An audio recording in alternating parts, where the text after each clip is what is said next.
to go to Burbank. And that means a flight from one Charlie class airspace to another, which is going to be exciting. Also with flight following, making life a bit more easy, because then we can only use just one squawk code rather than having one at Santa Barbara and getting another one at Burbank. So that's going to be the flight of today. Let me see how many nautical miles. It's a 76 nautical mile flight, 43 minutes. A nice flight, I guess, a scenic flight, because we also have some good weather. I hope you enjoy. Welcome to the Uncertified Pilot. I'm Tim, and this is my flight simulator.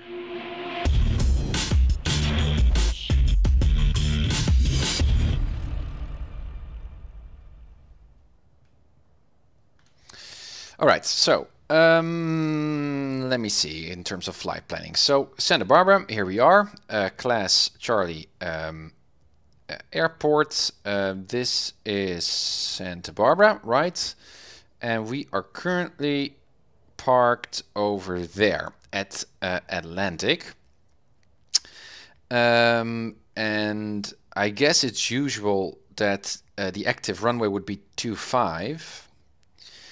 Most of the time. I don't know for sure, but I believe that is the case. So when we're gonna depart from Santa Barbara, I guess we're gonna receive a taxi instruction to go Bravo, Alpha, and 25 at Golf, and then take off. I don't know what the patterns are. Let me have a quick look at the map.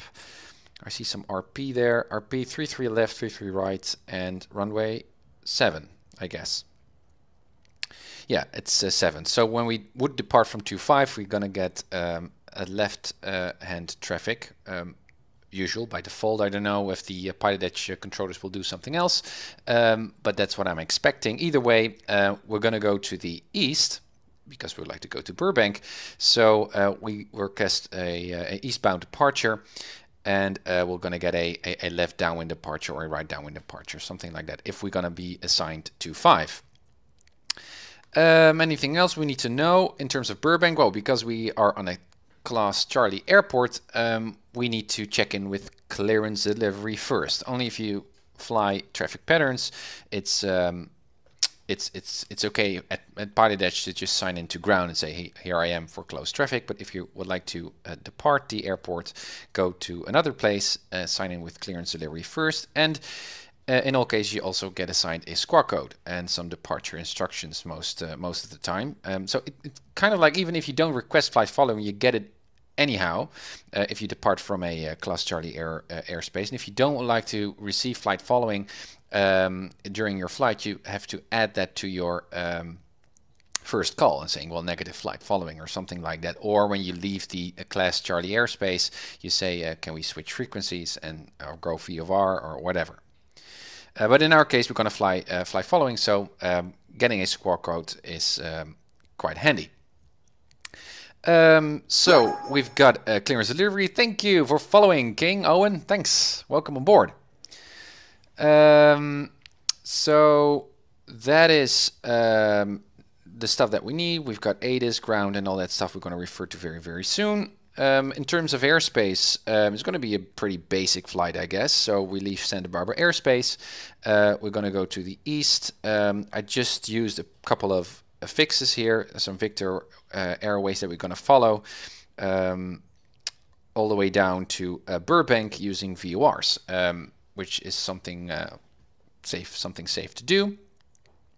And I guess we're going to enjoy some scenic some landscapes here, some nice mountains here to the left of us when we're going to fly this particular leg, which is going to be interesting. And I picked a altitude of 5,500 because I think that's enough considering the terrain. Also, we don't need to overfly any airspace, or well, at any cruising altitude of, let's say, 3,000 feet or higher up, you most likely overfly any airspace or Delta class airspace, I must say. Until we reach Burbank here, the Van Nuys VOR, you can see, and that's quite interesting. I don't know what's going to happen when we arrive at Burbank. You can see a couple of Delta class airports over there. We've got Van Nuys and we've got Whiteman, and as you can see, those airspaces are are really tucked into or tucked under the class Charlie airspace. So you can see here minus 30, so that means that that airspace is going to go up, but not including 3,000 feet, and from that altitude you can see that's the 3,000 where the Charlie starts. So at 5,500 we would even overfly this first shell, this first sector of the airspace, but doesn't really matter because we will be in contact with approach anyway. But I'm curious to see, because I know when you are on flight following, you're talking to approach or center. They need to switch you over to the tower controller if you like to cross that particular Delta class airspace, because that's another guy most likely. And in our case, I'd like to descend already, I guess, when we arrive at the Van Nuys VOR here, so that we are around a traffic pattern altitude, right? Because Burbank is not too far from Van Nuys. So I don't know what's going to happen there. I guess we cannot fly through that Delta class airspace of Van Nuys. So perhaps you're going to be assigned another route to get into Burbank, perhaps northbound and then south, or southbound and then north. I don't know what's going to happen. Either way, it's going to be interesting. And one thing that I know and that I've learned a couple of episodes before, when I arrived at John Wayne, especially in the LA area, it's very, very useful to study the different VFR points, reference points. Those are those magenta flags, as you can see one over here. It has a name, Santa Susana, and most likely, there's a chance that the PilotEdge controller will refer to those points. They know these VFR points, and they say, well, please cross over Santa Susana in this case. Or they might say, continue and fly to, what's this one called? Sepulveda Flood. Or well, you can see a couple of them here to the north as well. I don't know if that's going to happen. Either way, we are VFR, and on flight following we decide what we like to fly, what heading we like to fly. But because it is such a condensed, dense, kind of complex airspace, perhaps the approach controller will assign us a different heading to avoid that airspace. I don't know. We'll have to see. So that's exciting, something new. We'll just, it will be a surprise, I guess. That is all about airspace. You can see that magenta fuzzy stuff there is just echo airspace, not a concern to us, only refers to weather minimums. We don't have any military airways as far as I can see here. Those grayish stuff, those are here up to the north, as you can see over there. That corridor, but it's not in case, it doesn't concern us with this particular flight. Altitudes uneven, we're going to go to the east, so that's okay. And in terms of diversions, in any case, we got an engine out. We do have a couple of airports here. We've got a non-towered Santa Paula over there airport that we could use as an alternate. And at 5,500, we might also be able to glide from here to Oxnard or Camarillo, or something like that. So that's okay. And also in that second part, well, there are not a lot of airports over here. So that might suggest to us that we could perhaps better fly on a higher altitude, like say 7,500. So then in case we do have an engine out, we've got more space for us to glide down to another airport, which does make sense. And our flight is going to take 76 nautical miles. So I guess that 7,500 might also be a good altitude to fly. Although I know that there's also a lot of inbound traffic here, bigger airports or aircraft that are flying inbound. You can see again these pictures here of a big 747 trying to grab our attention as VFR pilots, saying, hey, these are SIDS or stars where big jets fly, so don't cross those airways or those particular routes. As you can see here, they start from 10,000 up to 18,000, I don't know if you can see on the top there. So in case of our 7,500 or 5,500, it wouldn't be a concern to us. But as you can see here, 4,000, right? 11,000 and 4,000. It's much more a concern to us. But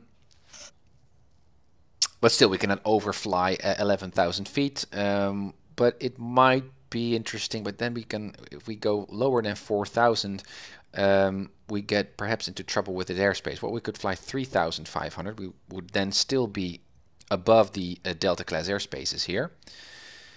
But that wouldn't be a cruising altitude because then we don't have that gliding space anymore. I guess we're just going to stick to 5,500. That might be fine. Interesting though to do some exercise with that to see how much altitude you actually need to be able to glide a particular distance. And obviously you can just calculate that. But still, 5,500 might be just fine. Anything else? Fuel we have, I think. We'll have to look soon when we turn on the batteries. But I think we have enough gallons there in the wings. Radio navigation, we have visual reference points. Well, we've got the coast, we've got Lake Casitas over there that we might spot. We've got good weather. The sun is just coming up, as you can see here in California.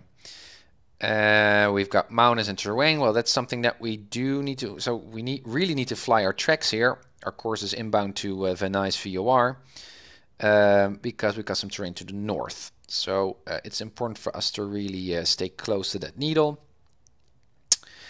We've got a highway over there that we might be able to follow. So we've got some visual reference points over there. That's good. And the terrain itself is 5,000. Yeah, so 5,500 as a cruising altitude would be still be okay.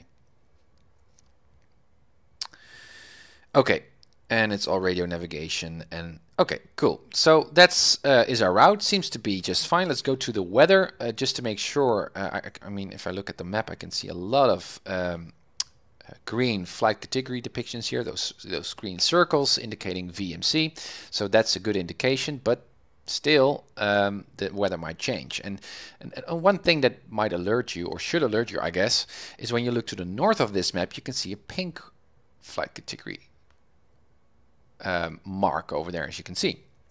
You can also see some bluish over there, and even though it's far away from our route, it might indicate that there's bad weather north of us. And so depending on the wind direction, that weather front or that bad weather might actually, that IMC might actually come down south and might cross us during our flight. So again, just looking at METARs is not enough. TAFs would also be good. Those are forecasted weather briefings, you could say. We can also have a look at, but I like these, as you know, these weather charts. So let's have a look. My favorites, let's go. So high pressure area, so that always indicates good weather, or most of the time. I can see that there's an orange. You can see the dashed line over there. I don't know what the name was. A throw, or no, it was called, or a squish line or something like that. And it usually, I don't know what it indicates, but in my mind it had to do with bad weather in some way. I don't know, I need to look that up, what that orange dashed line means. Interesting. Okay, moving on. This is the most important one. So we are currently at 1600 Zulu. So this one is 06. This one is more current, 18 Zulu. So that's 3 hours ahead. Or 2 hours ahead. And as you can see, some margin of VMC to the north. That might indicate that weather that we just saw on the map, right? Those pink and bluish flight categories. Again, you can see that dash, orange dashed stuff. In this chart, it means moderate or greater turbulence. So we might encounter some turbulence. And I guess that those numbers over there indicate on what altitude that turbulence might occur. I don't know for sure. So that would be 040, might be starting from 4,000, or is that number related to the marginal VMC stuff? I don't know for sure. Interesting. So some work to do here to look up what this stuff means. Also some turquoise, some bluish, greenish stuff there. That means freezing levels. Above mean sea level. Okay, so we need to also take a look at temperatures over here. Interesting. But again, overall VMC. So that's good. The whole idea here is, where is that marginal VMC stuff, that blue small cloud? Where is it going to? Is it going towards the north or to us? That's something that I'm currently thinking of. We'll have to see. AirMats, this is valid until 1500, so that's a little bit too old. This one is 1800. Yeah, and as you can see, no AirMats in our area. You do see some IMC there, again to the north. And I guess we'll also already be at Burbank within that 1800 hour Zulu time. So that's okay. But we might come across some IMC. So that's fog, visibility stuff. So I also take a look at the TAFs at the sectional later on. Let me see, convective SIGMATs, so no thunderstorms and that kind of bad stuff. Ceilings, this is valid until 0600 Zulu. That seems a little bit dated, or is it the next day? How do I know? I guess it's on the top corner there, 161217. I guess the 16th of December. I don't know how that works. All right, because only looking at, well, it should be a forecast, but I don't know for sure. Anyway, if we look at the latest one that I have, and this is ceilings, the most current one, that one, you can see we do have some ceilings, but they are pretty much high up, as you can see here, looking at the colors. So around 6,000 or 12,000. Does mean in our cruising altitude we might come across some cloud layers above us, about 1,000 feet above us when we pick that cruising altitude of 5,500.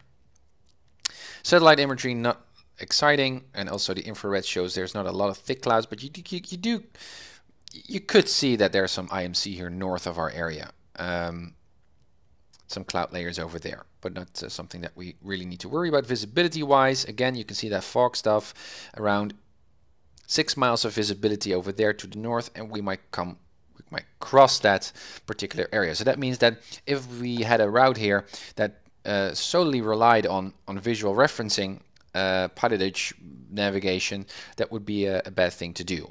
But in our case, we fly from VOR to VOR. Hey, Jarrowhead, a squall line. That might be the name for it. Yeah, a squall line, that dashed orange line. And I don't know what that actually then means, translating into weather in practical terms, if that means bad weather. But as far as I can see on these charts, it doesn't really indicate that much, but I need to look that up. Hey Scotty, welcome on board, welcome back. King, what is on your head? What's called TrackIR. It's very neat technology here, where your physical head movements are transposed onto your virtual head movements, and in terms of flying, it's very handy because you can then very quickly look outside of the window. Let's move on, please. Yes, that was a forecasted one.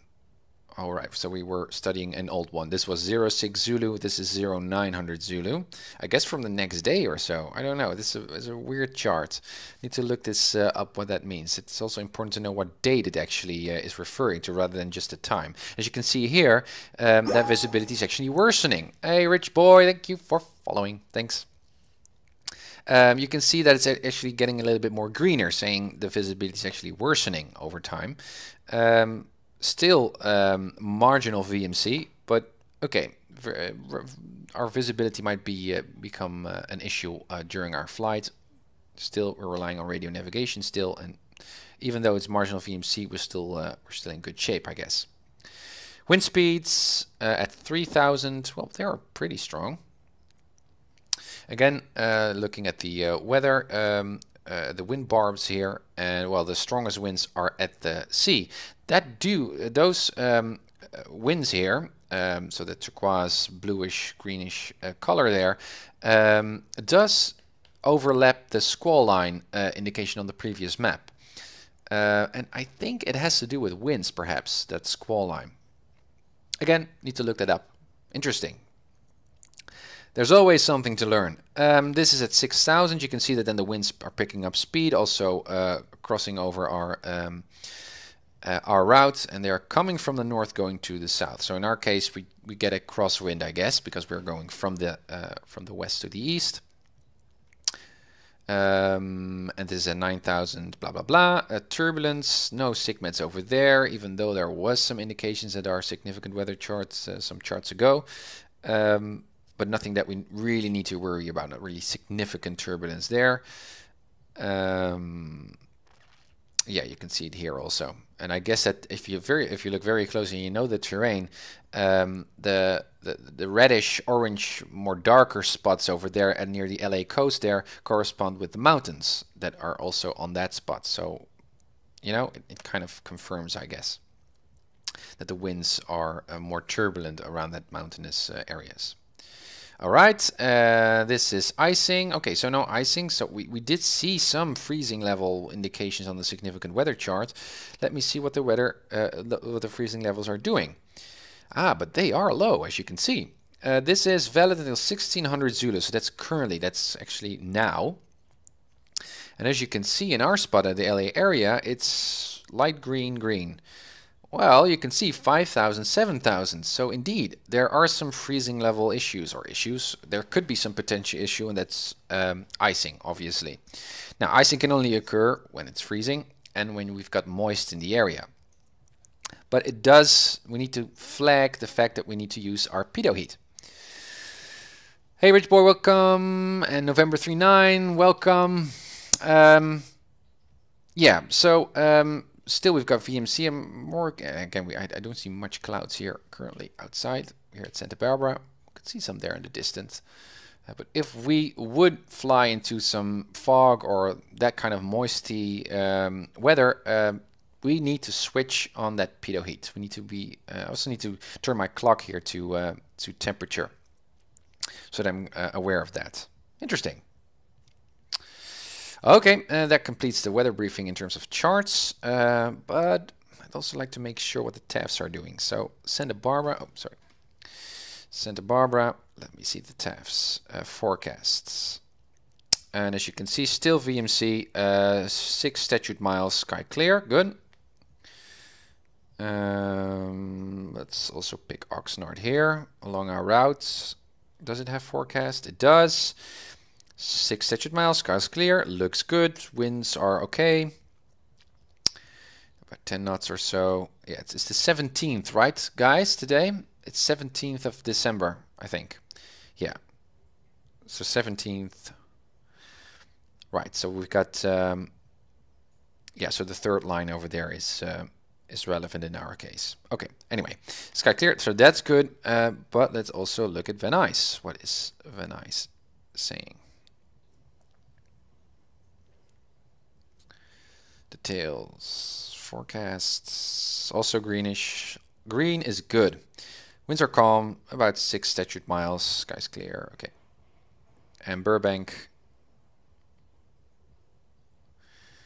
is also indicating VMC. So I think we don't have any trouble. There's a lot of stuff going on over there, around that mountain. You can see IMC, my gosh. 21, gusting to 21 knots. Overcast at 1300 feet, broken at 700, scattered at 300. So apparently, let me just, I think there's also a cloud layer that I can turn on, satellite. Well, it's not really that detailed. No, not helpful at all. And the radar doesn't show anything because we don't have any rain showers or anything. It's just clouds. Okay. Anyway, so yeah, if we need to divert, I guess, and we go up north, we are in trouble because there's bad weather over there. But it seems to be over there and it seems to be stationary over there. So that's good. Okay, we checked the weather quite sophisticated, I guess. Seriously. Comprehensively, and that completes our flight plan. We've got our route, we checked airspaces, we know the weather. Rich boy, 21 knots and then 172, fun stuff, yeah. All right, guys, so let's go. PilotEdge is just on, it's just started, it's just online. It's now 5 o'clock here in the Netherlands. And that's the time I know when the service area or the PilotEdge controllers are online. Thank you for following Captain Blackwood. Thank you. Welcome on board. Okay, so Santa Barbara. Let's remove the pitot cover. Let's remove the wheel chocks. Boom. And let's do our reset cabin checks here. So control wheel lock removed, parking brakes are set, fire extinguisher over there, let's pretend it's in the green, doors closed, windows are closed, ELT is set to auto. Cabin heat, let's turn the bit on because I guess it's cold. We'll have a look soon at the temperature here and also when we are high up. Cabin air, let's turn it open. Flaps, lever is up. Are the flaps up? They are. Levers, are they in sync? Yep, they are. Does my trim wheel work? It does, and it is synced. Fuel tanks, let's already put them into the both position. This is inactive, inactive. Transponder is off, this stuff is all on, and circuit breakers are all in, and does my, yeah, this Saitek panel is also synced, and everything seems to be alrighty. Okay, so our cabin is reset. Let's check the systems. So first, batteries on. Fuel, we've got enough, and temperature?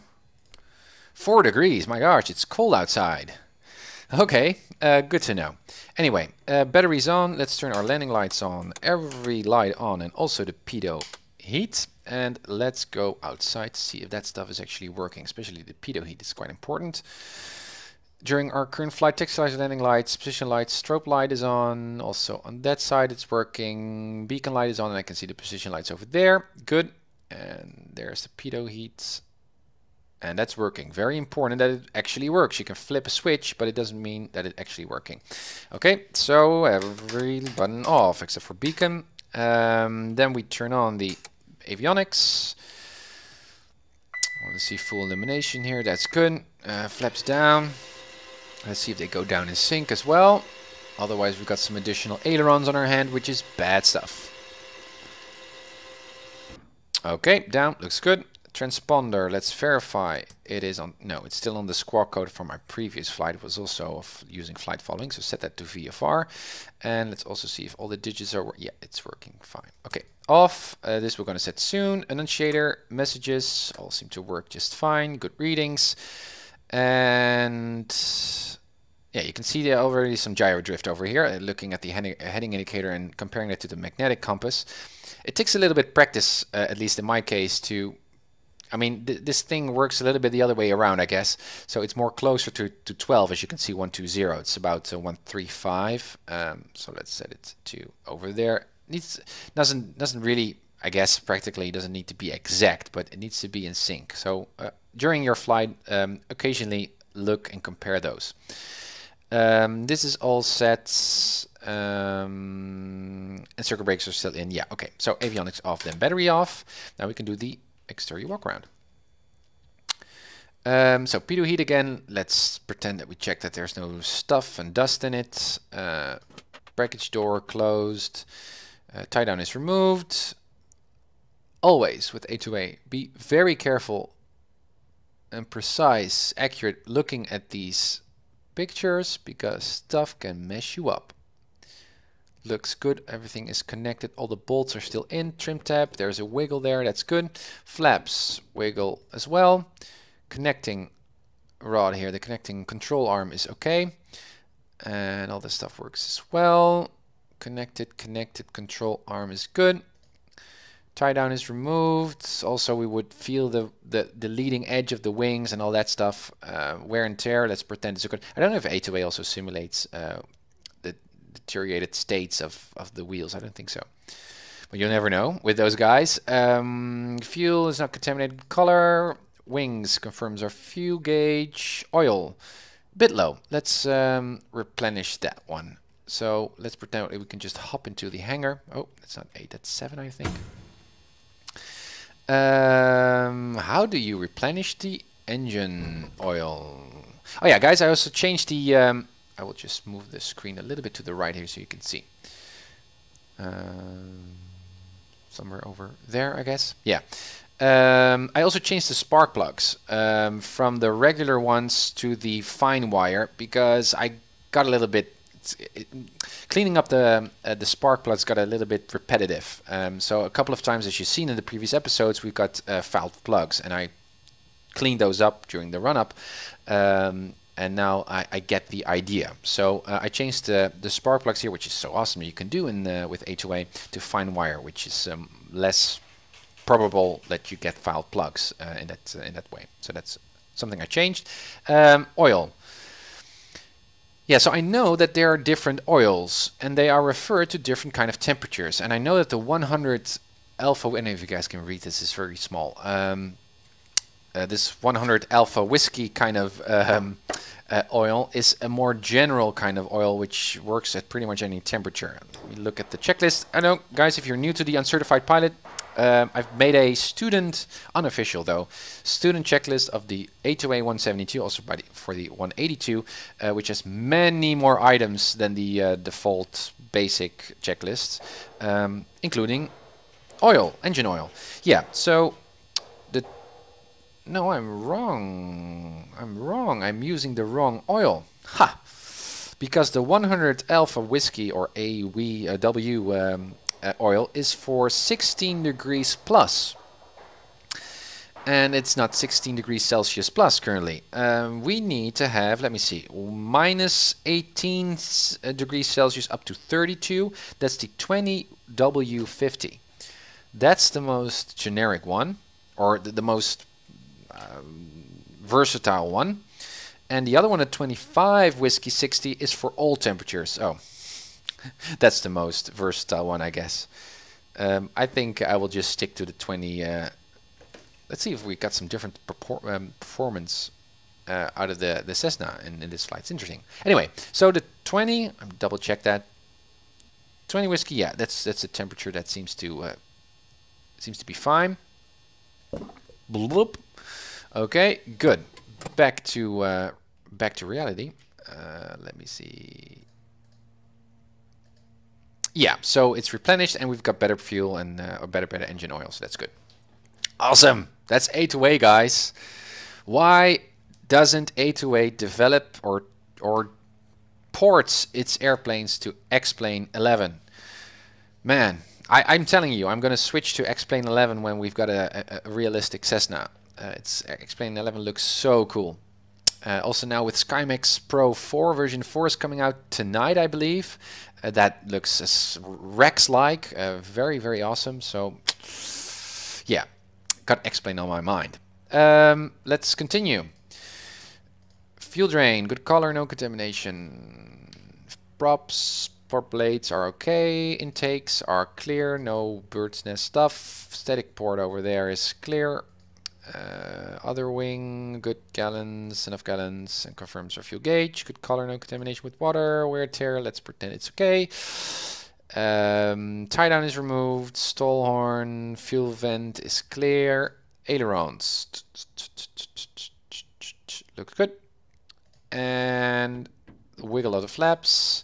Control arm is secure, and that completes our walk around. One thing I do need to do is my flight control test. Goes down, goes up, goes down, goes up, up, down, and also the trim wheel. Yep, my trim wheel is actually connected. That's good to know as well. And my rudders are working too. Okay, that completes our exterior stuff, I guess. So that means that we've got a healthy Cessna and we're ready to go. Let's actually start our flight. Well, all right. Seat belts, always nice feeling. And let's close the door. Leave the window open still to prevent fogging up the windows. Alrighty. So again, first thing that we need to do is rehearse once more the flight that we're going to do in a more abbreviated form, I guess. So currently at Santa Barbara. This is the taxi diagram. We are currently at Atlantic and we're going to request a eastbound departure. I guess we're going to get 25. I don't know if we are not going to get 25. I get a lot of taxiways here to note down for a taxi assigned taxi route, but I'm expecting 25 and get a right or left downwind. I guess a left downwind departure, and that's going to be Bravo. I cannot read this stuff. Clear note. Thank you. Yeah, Golf. So it's going to be Bravo Alpha Golf, right? 25 at Golf. Alright, frequencies we got over there, that's fine. 80s we're going to check soon. Then we're going to depart, and what we're going to do is we're going to line ourselves up with the outbound radial of 087, as you can see there on the Victor Airway coming outbound from San Marcos. We're going to pick that up and following along the coast here, and at 5,500 all the way down to Fillmore, 112.5. And from Fillmore, we're going to go further down to the east, also a little bit more southbound to Van Nuys VOR, all the way with flight following to Burbank. And I have no idea what what awaits us when we arrive at this area. How are we gonna, if we just need to overfly Van Nuys and Whiteman's airspace, or whether we can just cross it, I don't know, or whether we are assigned a different heading and fly northbound or southbound to reach Burbank in that way. I have no idea. I don't know. As a novice, I would expect that there would be some VFR documentation for Burbank saying, well, if you're coming from the west, please use that route. But I guess it's just a free-for-all kind of world as terms of a VFR pilot, kind of like a SID, but then for VFRs, or a star, I should say. But there isn't any, if I'm correct. So we'll just fly to Van Nuys, staying above that 3,000 feet shell or airspace of Van Nuys, and we'll just get assigned from approach to tower, and we'll just fly inbound.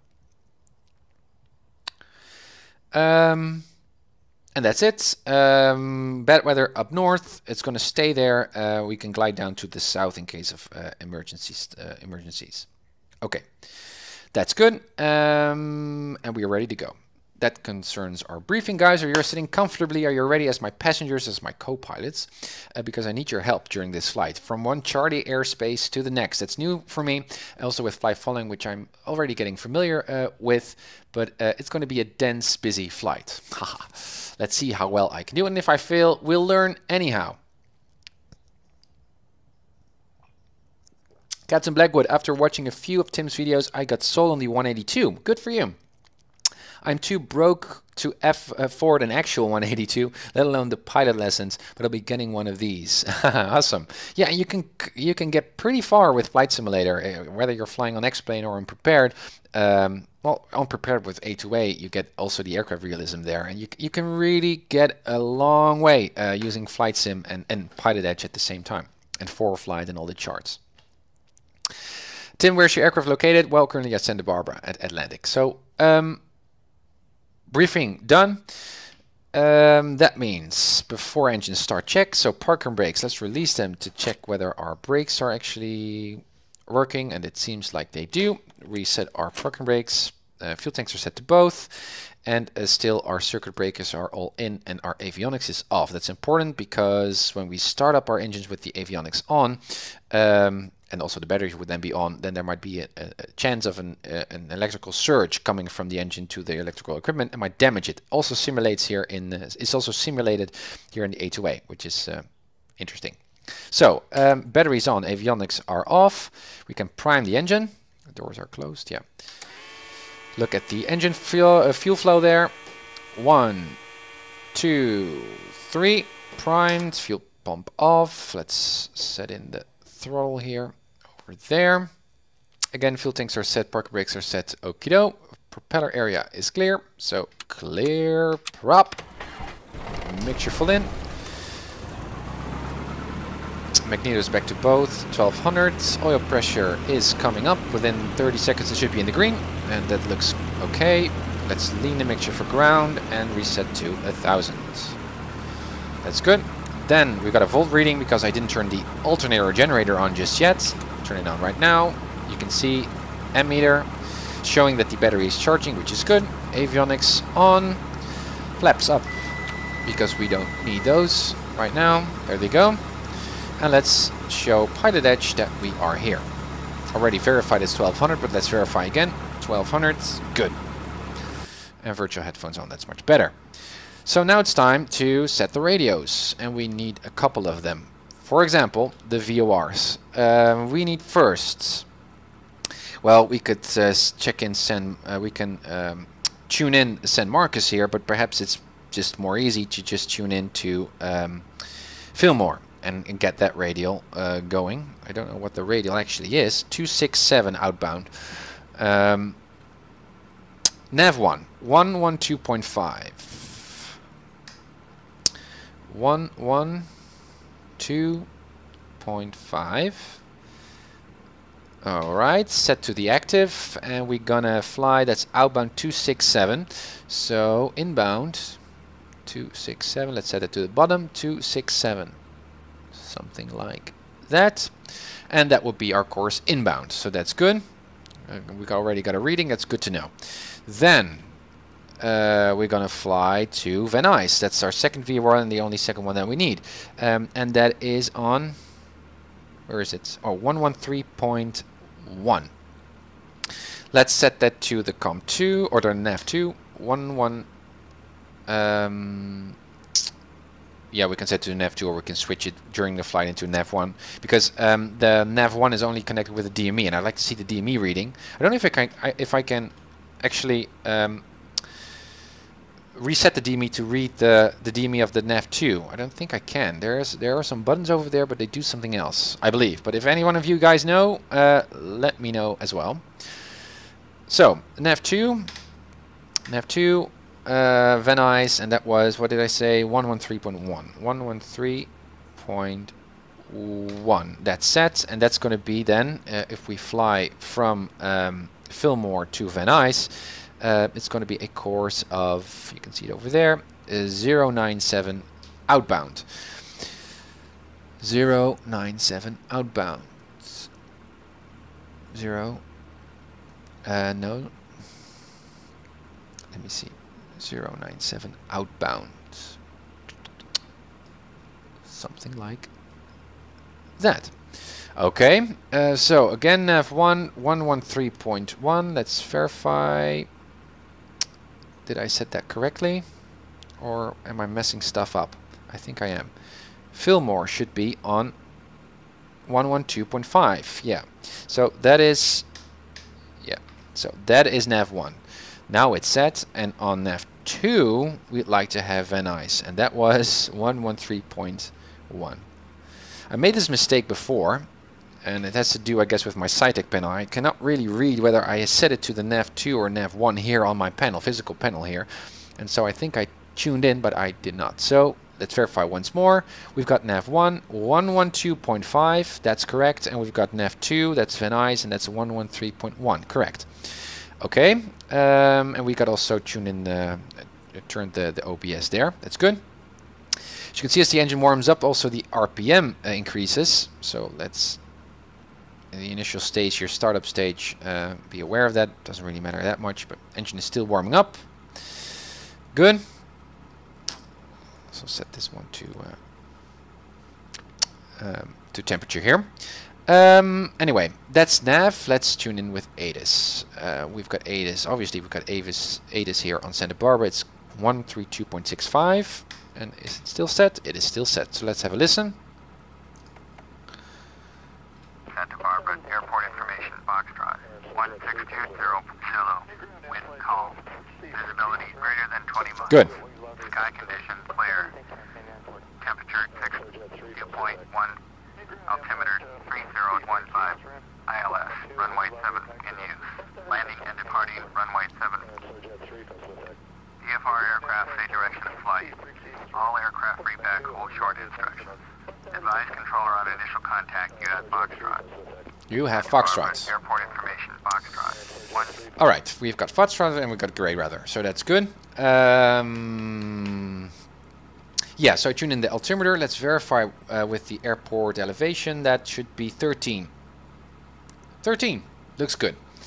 Okay, that's ATIS. I'd also like to tune in the second ATIS that we need during our flight. And what we could do is tune in with ATIS of our destination airport.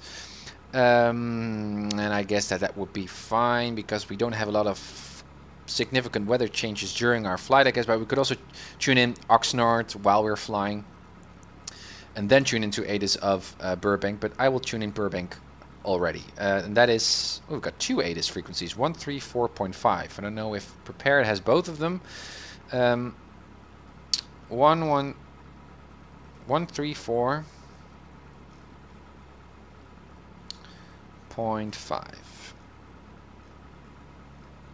Okay, set in the standby. That's good. So we've got ATIS, we've got NAVs. Now we would like to know my COM1, my communication radios. So, as I mentioned, sorry for flipping the screens here, guys, but we need to check in with clearance delivery 132.9. Then we need to go to, once we have our clearance for our flight following clearance, we need to go to ground. And that's going to be 121.7. Okay, that's checked. 1060. Okay, so frequencies are set, altimeter is set, heading log I'm going to expect 2.5, heading synced, temperature 5 degrees, even though it's freezing on the ground. You should only turn on your pitot tube heat while you're flying. Otherwise, the thing gets too hot. It's also set in the clock, set clock. Do you like the sticker, guys? I put it over there. Although I noticed during my previous off-stream flights that I should actually move that sticky note to here, because when I change your radio navigation or change my heading bug, that's when I also should remind myself setting the clock. I'm just ignoring that part entirely of my cockpit, so I will reset this one and put it over there. Because still, believe it or not, I'm still forgetting to use my clock as a navigational aid. But that is synced, and again, engine is slowly warming up. That's good, and everything is set over there. Okay, good. That means that we can request our flight following. Get our thing over here. We are currently at Atlantic. We've got Foxtrot with a VFR request. We're Slant Alpha, and we like to go to Burbank at 5,500. Okay, let's have it a go. Let's have a go. 132.90 is the frequency we're currently at. Is that okay? That's okay.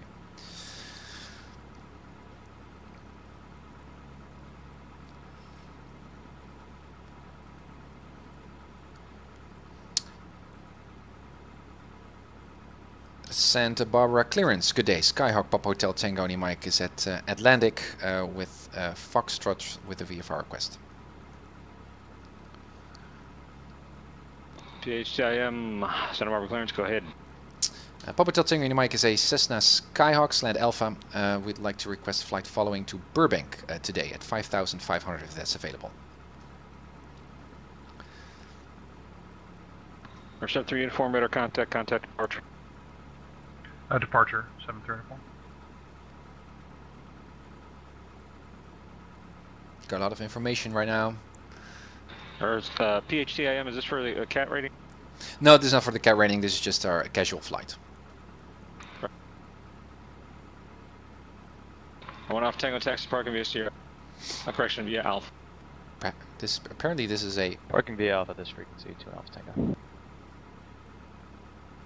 A CAT rating. I didn't know.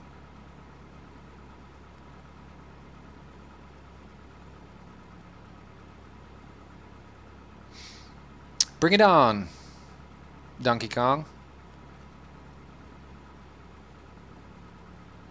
Transplant on 73 uniform, SoCal departure. As cancel out to restriction. And what's your on-course setting? Engine is already in the green. I can see. I'm covering it with my back here, but oil temperature in the green. Then 73 uniform, resume on navigation, leaving Bravo airspace.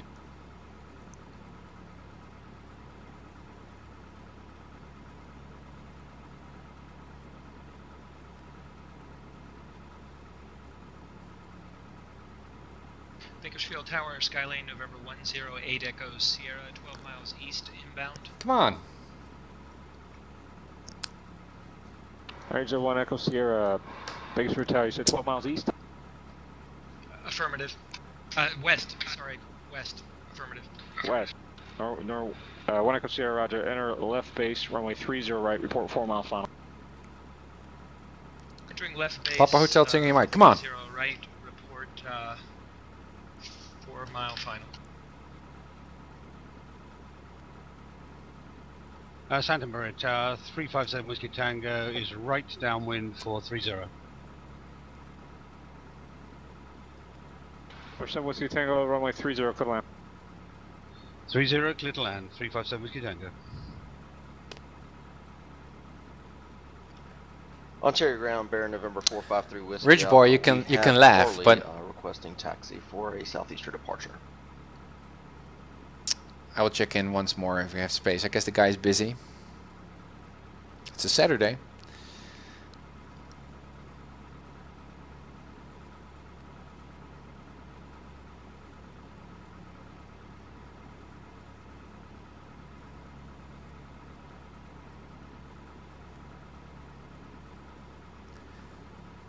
Santa Barbara clearance. Sky Papa telling you, Mike, do you have flight following instructions for us? PHTM, standby. Burn 453 Whiskey Alpha, Alright. Terra ground, runway 26 left, taxi. When you Sierra said Whiskey. get standby, 26 left, Sierra you don't need to reply with Roger standby. PHTIM on departure, fly runway heading, maintain VFR idle below 1,500.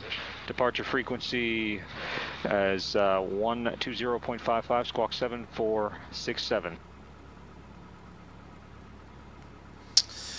After departure, we fly runway heading will stay below 1,500. Departure frequency is 120.55 and squawk is 7467 for Papa telling you, Mike. PHTIM, read back. Roger. And it wasn't 1,500. It was at or below. And I said below, but smaller, minor thing, but still. He said runway heading. I don't know what runway heading is because he didn't assign us a runway still. I'm expecting it's going to be 25 when we switch to ground right now. Switch. That means we've got a COM radio now, a COM 1 standby frequency now, which is now clearance, which we don't use anymore. So let's change that one already to tower. 119.7 at Santa Barbara. Bakersfield Tower, Skyhawk 15 Juliet Golf is 4 miles 30 right. Sky 15 Juliet Golf, runway 30 So that we're right, always clear prepared. to land, wind calm. Squawk. Clear to land 30 right, 74. Pilots 559 contact, SoCal 6, approach 7, 134.2. and mode C. Okay. Ground, Atlantic, ready to taxi. Okay. What runway are we going to get? Santa Barbara ground, Sky Papa Tango and Mike is ready to taxi Atlantic with Foxtrot. PHTIM, Santa Barbara ground, runway 25, taxi via Bravo Alpha Golf. Ha. Runway 25 via Bravo, Alpha, and Golf for Papa Tango and Mike. As expected.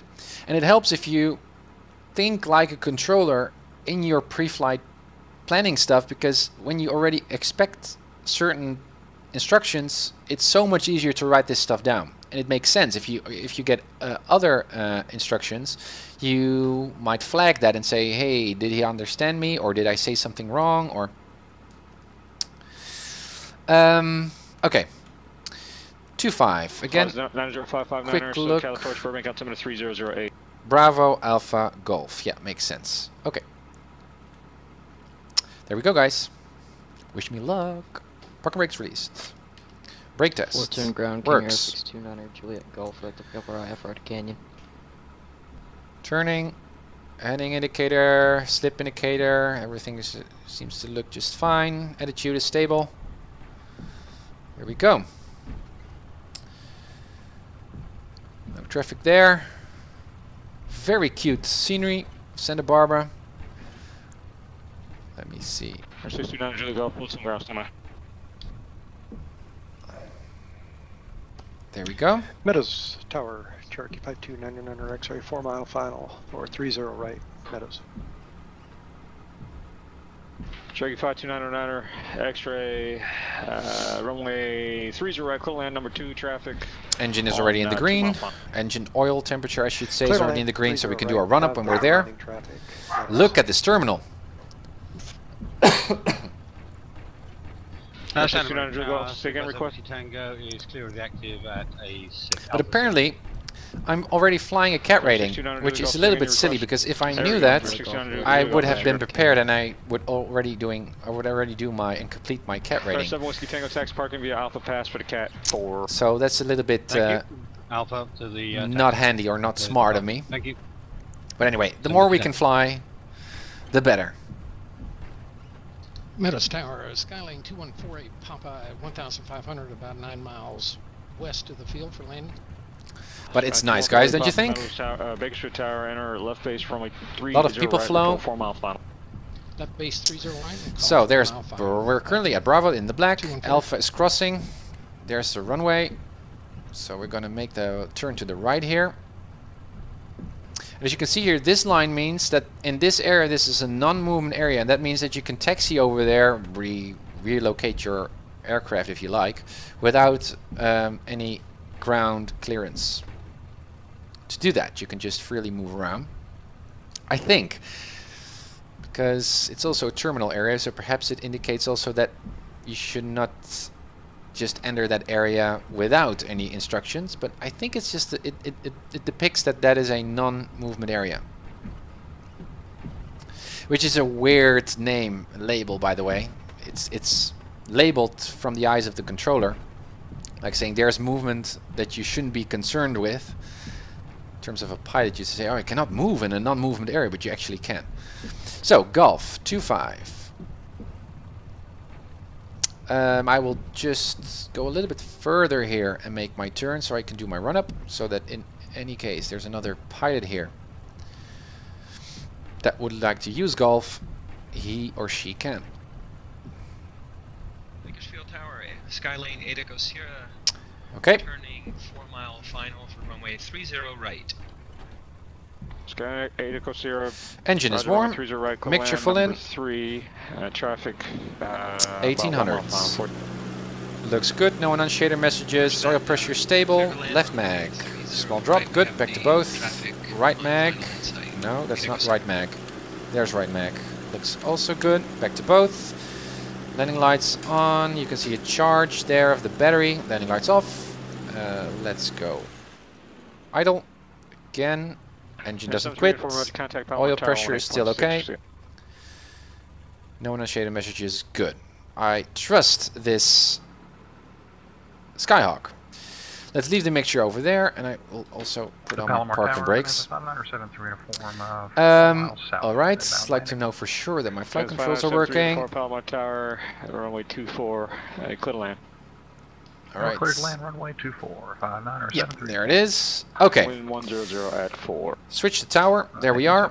Means that our standby COM1 now is available for departure, and that was 120.55. 120.55. I don't know what that approach or departure frequency actually is, to be honest. 120.55. So Bakersfield Tower, Skyhawk 15 Julie Golf is clear of 30 right at Echo. We'd like to go to aviation, please, or to general aviation. Thanks. 120.5. That's LA Center. As you can see. Roger, taxi parking via Alpha. So we call them by name. Alpha. Thanks. LA Center. All right. What we're going to do, we're going to depart. I'm going to request, I didn't say my departure actually, my departure direction, so it was just runway heading. So I'm going to repeat that right now with my instructions, saying I like to go to the east, I like to go the other side, and then we're going to pick up that radial. So that's what I'm going to request. Ontario Tower, or request, November 453 Whiskey mention Alpha, once more so the controller knows what we're up to. Via far, and we have chart. 453 Whiskey Alpha, Ontario Tower, runway 26 left, clear for takeoff, wind 3403. Clear for takeoff, 26 left, 3 Whiskey Alpha. Meadows Tower, 999. It's busy on a Saturday. Cool. General aviation. Clear at Golf.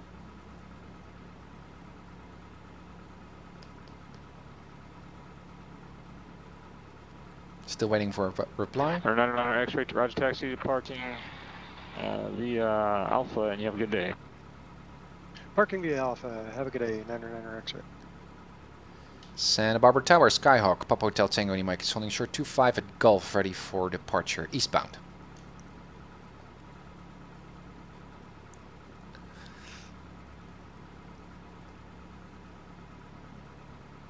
PHTIM, Santa Barbara Tower, runway 25, cliff takeoff. Runway 25, clear for takeoff, Papa Hotel Tango, Mike. Okay, so no right downwind departure or anything, so I guess we're just free. And when I say I guess, that's not a good thing. 629 Juliet. So just make sure you did get a we're going to depart. We're going to switch over to departure, and then see what departure says. If departure likes us to continue our runway heading, which I don't expect. Okay, landing lights on, strobe lights on. Again, verify. Yep, fuel tanks, trim is set. Parking brakes released. There we go. No one is on the runway. Also like to know for sure myself that no one is on short final here. It did happen a couple of times with me on PilotEdge, that the controllers were a little bit too casual. Mixture full in. Good. Okay guys, let's go. Runway window should be closed. 125.275. Oh. Should done that before I did my run up. Okay, there we go. Full throttle. Engine is still in the green. Good. Airspeed is alive. 025. So you get 000. Still in the green. Good. 50. 60 rotates. I think I'm saying that correctly. If you understand what I mean. 25, 50, 75. Goodbye, Santa Barbara. Looking forward along the cowling here no problem. So if to see if when we have an engine out very soon where we can ditch the airplane. To the left here. Contact departure. Rudder departure 3 whiskey. I guess to the left over there. Okay, still no trouble concerning the engine. 500 feet. 453 whiskey alpha, so cut departure, cancel out 2 restriction, resume on navigate. Trimming a bit, nose down. 73 uniform taxi parking via alpha, have a good day. Waiting for the tower to PHTIM, radar contact departure. over to departure, Papa Delta Mike. Switch. 559er, Los Angeles Center, Palm Dale, altimeter 3012. We're already above 500 feet, so we can start our turn, but I just wait for departure here.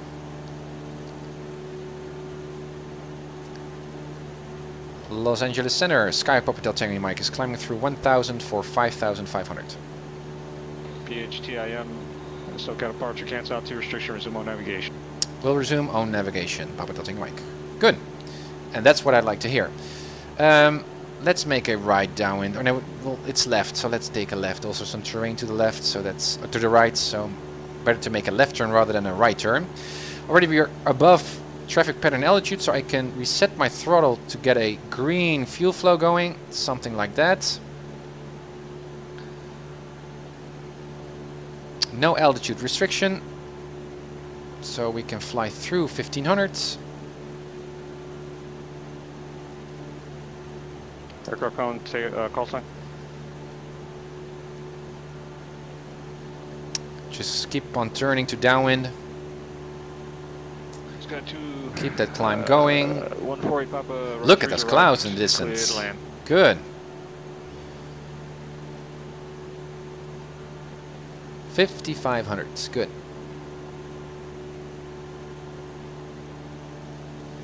And there we go.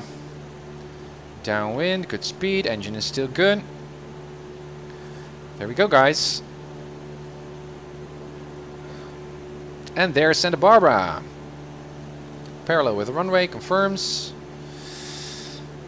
And now I will do something extraordinary. I will click on enable activate if I can with this head bumps. My clock. Yay! 120. Radar vectors, Seal Beach, Victor 8. So we'll fall along the coast over there. Paradise.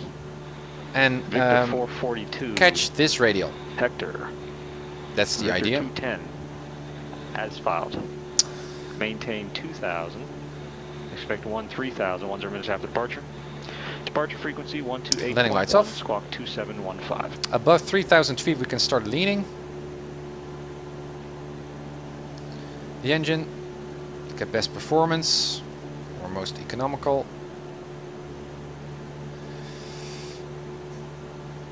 And that is how you depart a Class Charlie airport. So cool. On PilotEdge, prepared ORBX scenery. Very nice. Temperature is still above freezing level. We don't see any clear, visible moist in the area, so no need to turn on the pitot heat. There's 3000. So I start to lean a bit, get that EGT nicely high up, around 50 degrees below our peak.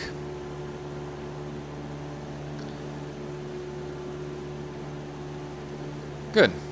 I do notice that we're getting pushed a little bit to the left here. As you can see, when my yoke is neutral, We're getting pushed to the left. That's because of our high power setting. So I'm now putting a little bit more right rudder in. There we go.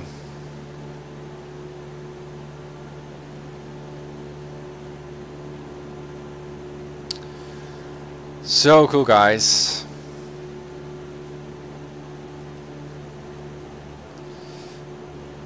So what we could do is we could more quickly now fly into that radial, but there are two things. One is terrain, second one is also probable traffic, because 25 is over there, the runway, and well, chances are that other guys or women would fly inbound to Santa Barbara and get to that runway.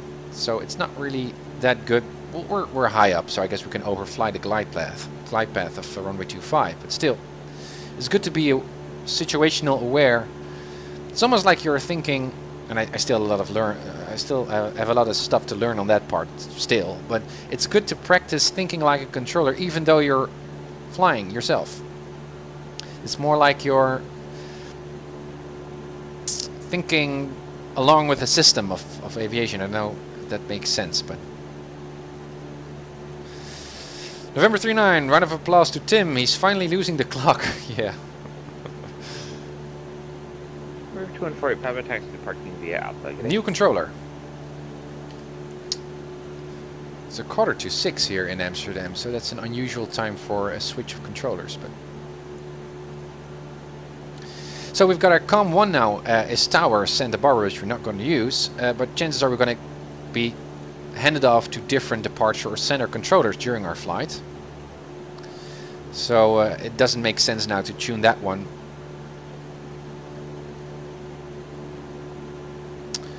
Also looking at my scratch pad here, this information is all dated.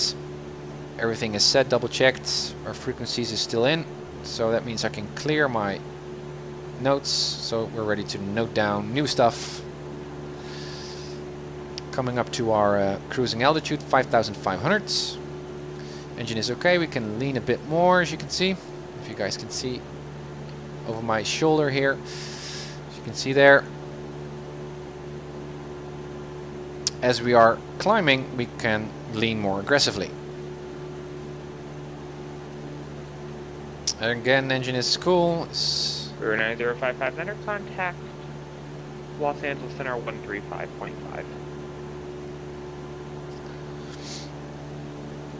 Now I'm gonna pick up that airway a little bit more aggressively. So we've got that heading set at 0. What was it? Let me verify my map.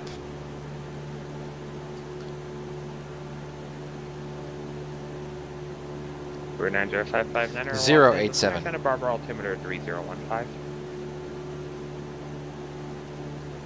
And that's 122.5, right? 267 to the bottom, that's what we did. Yeah, okay, cool.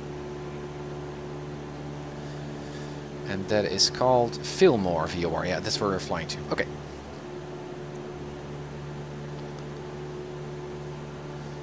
Again, looking at my compass here, and my heading indicator is in sync. I passed my cruising altitude by far because I was paying attention during a time where I should not. So, pushing on the yoke.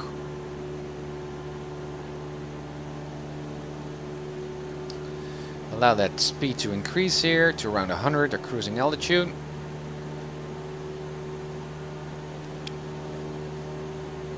And now we can reset a bit to 2217 Los Angeles 2100. Palm Beach Airport, COB 7 departure. Nice EGT. New ORB, that is filed. Also can trim a bit nose down. Expect level 250, 10 minutes after departure. Departure frequency 125.2, squawk 520. Bit more nose down.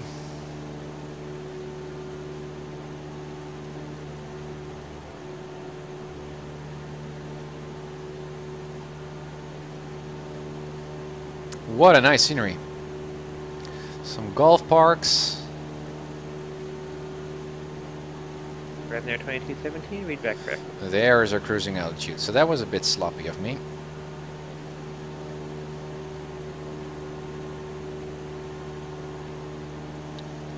Okay. Let's trim down. Allow the aircraft to stabilize. 5,500, good.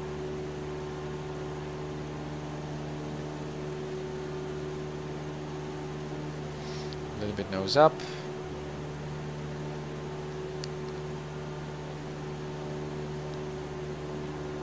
Now I'm expecting that needle to now creep into the center because we're flying towards it.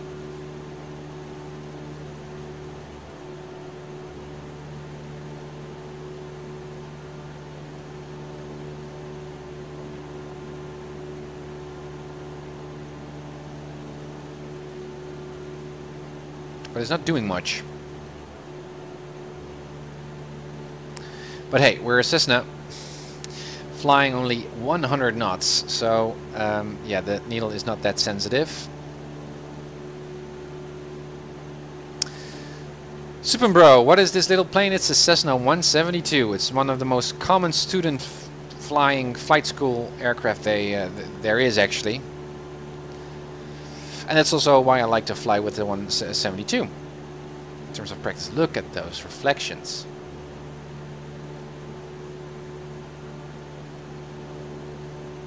Nicely trimmed. I'm worrying a bit why that needle is not even moving a tiny bit. Verify 112.5 on the nav1. That's correct.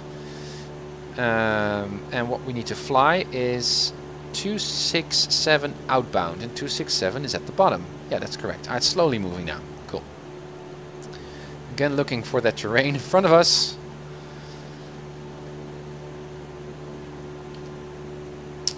Yeah, this is California, Superbro. This is Southern California. We're heading to the LA area actually, and this is pretty much photorealistic. Not too much, but it's enough to make flying realistic. So actually the entire world is mapped in this virtual space. But you can download specific scenery packs, and this one is specific for Southern California. And so you got more detail, more objects, more stuff that makes things look more pretty. Now the needle is now slowly creeping into the center. That's good.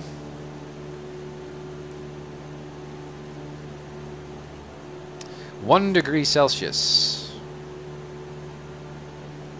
Engine is still in the green. There, 901 green Mike Papa, Jocelyn approach.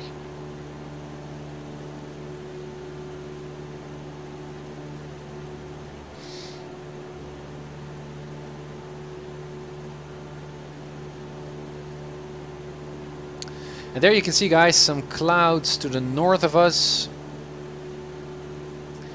That might correspond with that IMC-ish weather that we saw during our pre-flight planning.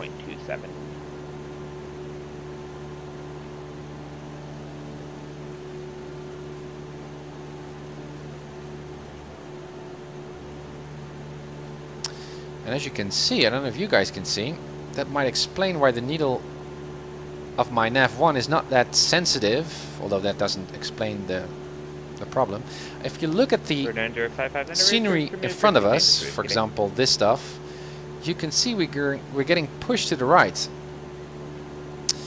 That's the wind barbs, right? From our pre-flight planning, you saw that the winds were coming from the north to the south. So the winds are coming now from the left and they're pushing us to the right.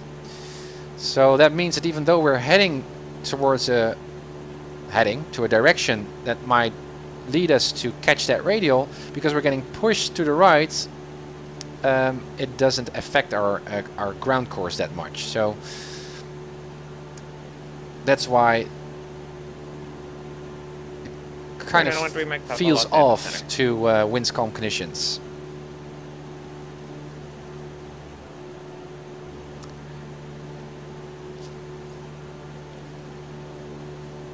Nice EGT, good engine. She's doing so well. I read you loud and clear. Just go ahead with your request.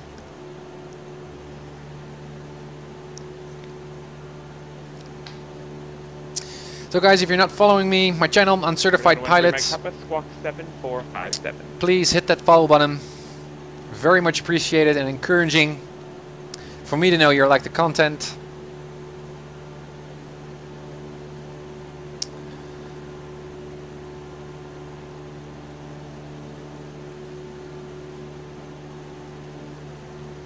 Again, no autopilot, just trimming in real world weather conditions. That's really strong winds.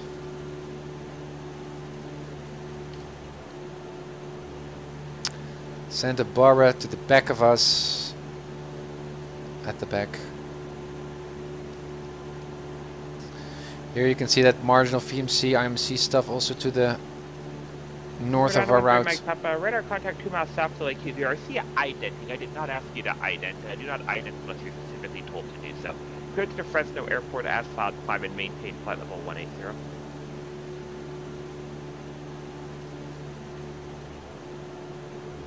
For 453 Whiskey Alpha contact SoCal approach 119.6.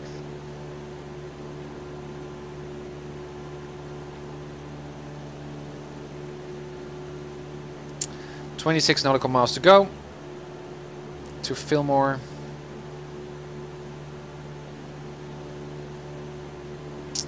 Already considering the terrain here in front of us. We need to go to the east. And this terrain seems far too high up for us to cross over at 5,500. So we could just make a turn to the right, just avoid the terrain, or we can go more high up. The bigger issue here is that I apparently didn't look that closely to the terrain. I did see some terrain. I did mention it during my pre-flight planning, but I did not see that my cruising altitude would conflict with the terrain altitude or elevation. And that's not a good thing, because we could also fly at marginal VMC conditions, so with bad visibility or a lot of clouds in front of us, and we would not see the obvious here. Or fly by night, as you've seen in a couple of episodes ago. I almost flew into a mountain.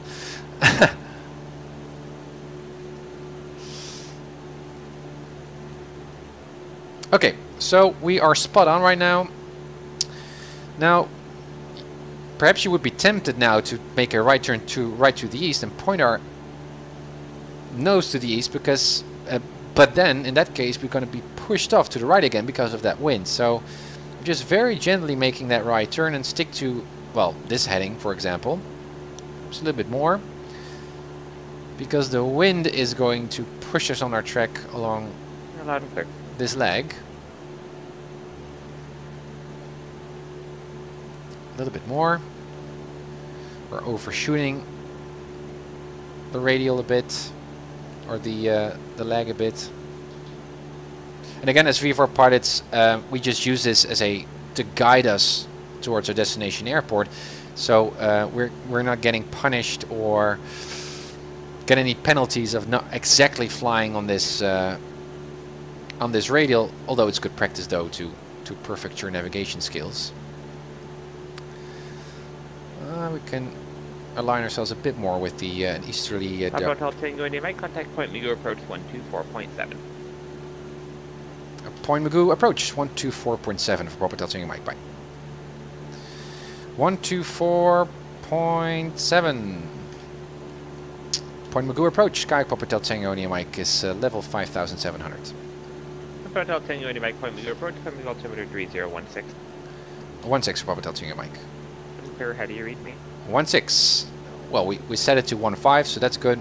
Doesn't really matter that much. What you can see is though we're not really exactly on our cruising altitude, so you might be tempted to retrim, but that's not really that smart, because we're pretty well trimmed right now, right?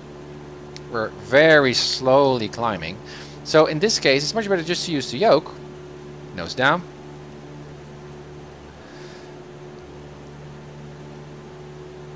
For 11823 San Francisco Grand, I read you loud and clear. How do you read me? And once we're at our cruising altitudes, to release the yoke again. And chances are you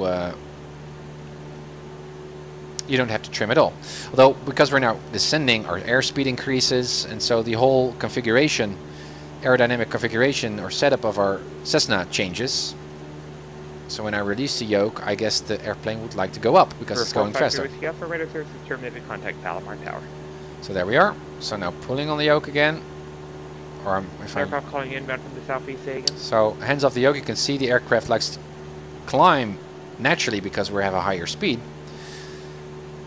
So now just push on the yoke, keep it. Plus 90559, keep it on altitude. Runway 29, report 3 mile final. So the airspeed now decreases again, going back to the usual where we left off, and theoretically I should be able to keep it level now. Runway 29, report 3 mile final.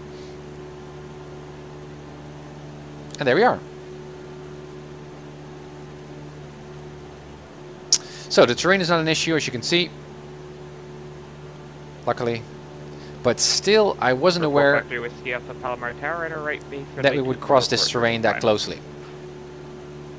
A little bit nose down in this case, because otherwise in 5 minutes we will again be at 5,700.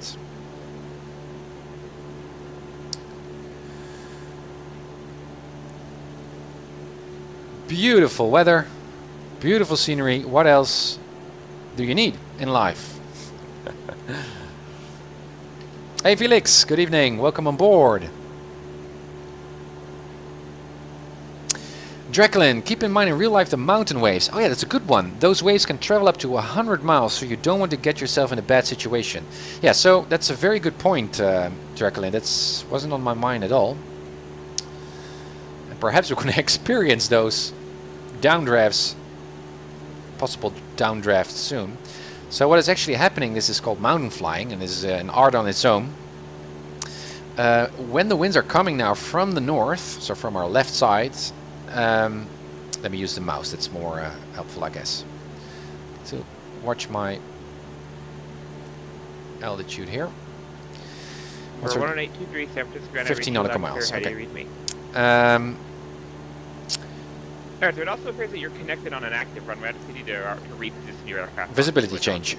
When the winds are coming now from the left to the right, then the winds will be pushed up by the mountain, right? Pushed up. But then it's also being sucked down on the other side. So it's always good when you calculate the winds or are considering the winds that you're on the updraft side and not on the downdraft side. And currently we're at the downdraft side, right? So chances are that when we're flying too close here, we're getting smashed down to the terrain. There are actually a lot of accidents that happen that way. And it's good that what Draculin is suggesting, that even when the winds are strong, that downdraft or that interaction of the winds with the mountains can actually even be felt during flight all the way down to that area. Don't know if Flight Sim simulates that as well, but it's very good to take that into consideration as well. And that's why I like you guys being my co-pilots and my passengers on board. There's always something to learn. Contact SoCal approach 134.2. Over to 134.2 for SoCal approach. Papa tilting mic. 134.2. So which SoCal approach? Sky Papa Delta Tango on your mic is level 5,500.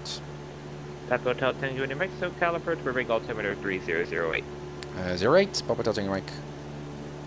Alright, so lower pressure at Burbank, which might also confirm the fact that the weather is actually worsening over there. So, reason to check in with ATIS soon.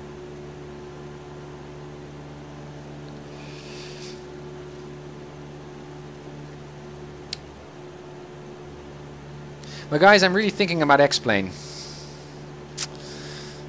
I've been visiting the Airfall Labs forums again, and still stuff is not progressing there. There's a new version out, 1.7 of the Airfall Labs 172, but still the guys are adding so many more features that still the basics don't work properly. That's also why on Twitter I contacted sim coders with their reality packs and said, guys, apply your magic to the default Cessna 172 and X-Plane 11. Because I really feel like going to X-Plane. Yeah. It looks so pretty, also night flying. Don't get me wrong, I also like Prepar3D, as you can see. And most of all, I like the realism. Especially now with A2A airplanes.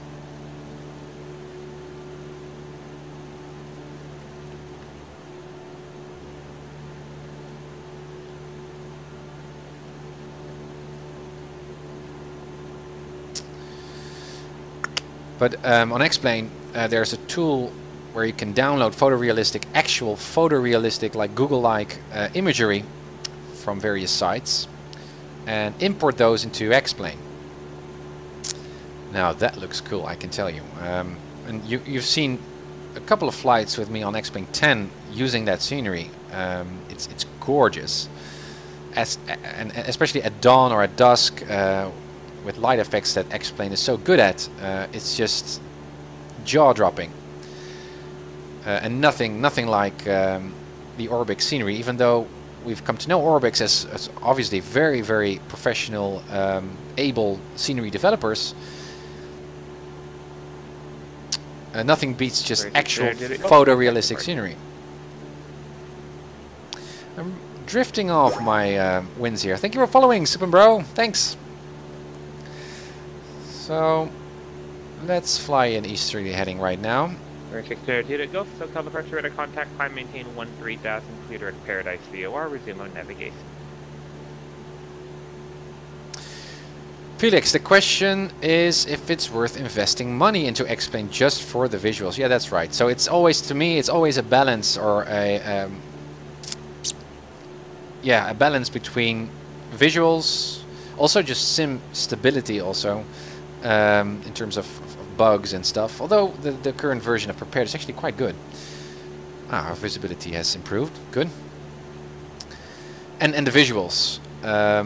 So that's why I chose Prepar3D for now.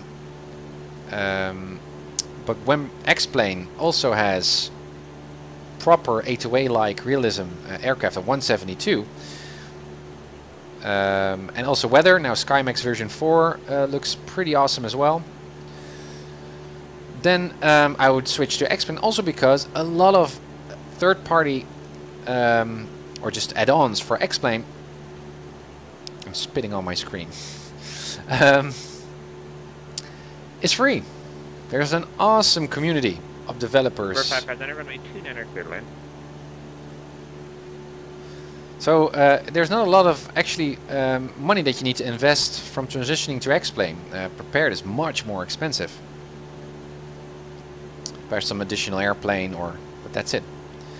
This is too much to the right, I can see. Oh no, the needle is changing obviously because we're 4 nautical miles away from our VOR, which is below us. Means that we're gonna reset our clock. Yay, I remembered! So 25 minutes, let's just see for the fun of it if that corresponds with ForeFlight. So that would be from the airport to there. 28 minutes. Well, 25 minutes. Makes sense. We're flying a little bit faster than 100 knots, which is the cruising speed that I set. So this means that we're now flying from Fillmore to Van Nuys. It's set to the nav2 already. Let's double check. That's a VOR. Van Nuys VOR 113.1. Yeah, that's set. And as you can see, that needle is coming in as well. So we can just keep our heading like this, and we'll just fly from one VOR to the next. And we don't need to reset our nav1 for an additional VOR because that's it. Van Nuys is our final VOR.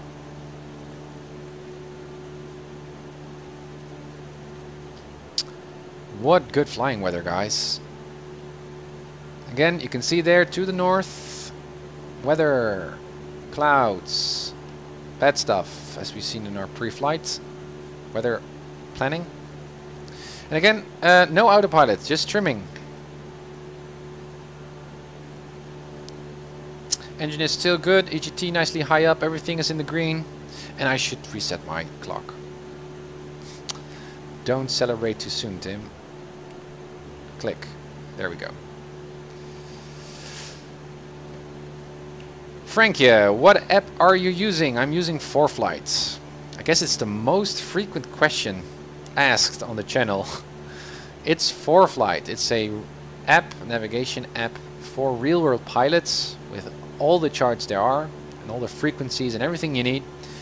And because flight simulation now has become so real, so realistic, you can use ForeFlight as well to navigate through virtual airspace, which is very, very cool. And also you learn how to use such a device, which is awesome as well. Sloppy Music, thank you for following. Thanks.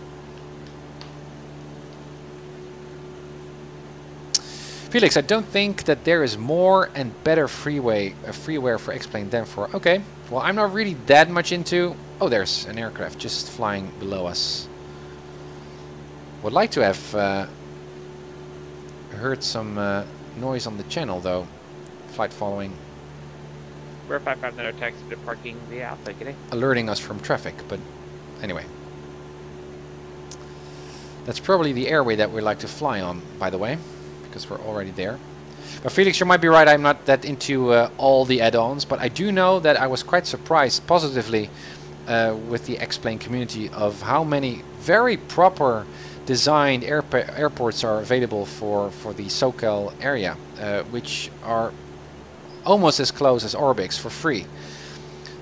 Adding the photorealistic scenery, now adding SkyMax Pro, which is premium, I know, it's you need to pay for that stuff. And also for the Airflow Labs or any other third-party Cessna, but still you would be around $80 or so, and you're done. A lot of plugins that work. PilotEdge is then in the flight sim, so you don't need to run additional applications. I like X-Plane, the experience of it though. So, but still, Prepared is cool as well, and also I already bought into Prepared, so.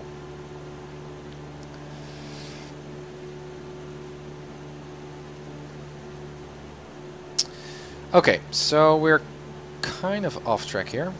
Let's turn a little bit to the right. And let's prepare for our arrival, because it's nice to chat with you guys, but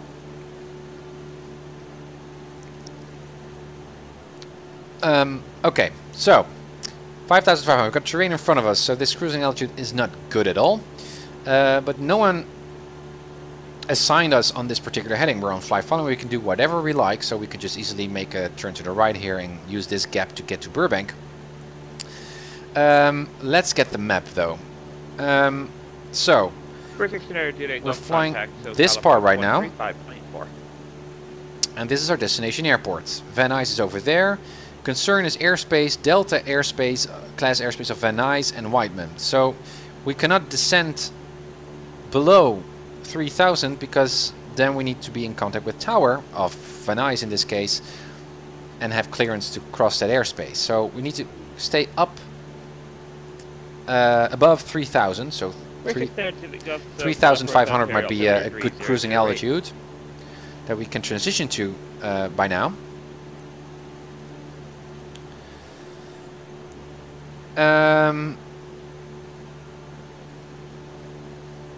And Burbank has just 2 runways, is basic. We've got, do we have right patterns? Whiteman, Burbank. Yeah, Burbank. No, no right patterns. ATIS. We set that to Camp 2. That's 134.5. Is that still? Yeah, that's still signed to switch. Burbank. Burbank Airport Information Alpha 1711 Zulu. Wind 278 at 70. Visibility greater than 20 miles. Good. Sky conditions clear. Temperature sign. Good. Dew point -5. Altimeter 3013. Visual runway 26 in use. Landing and departing runway 26.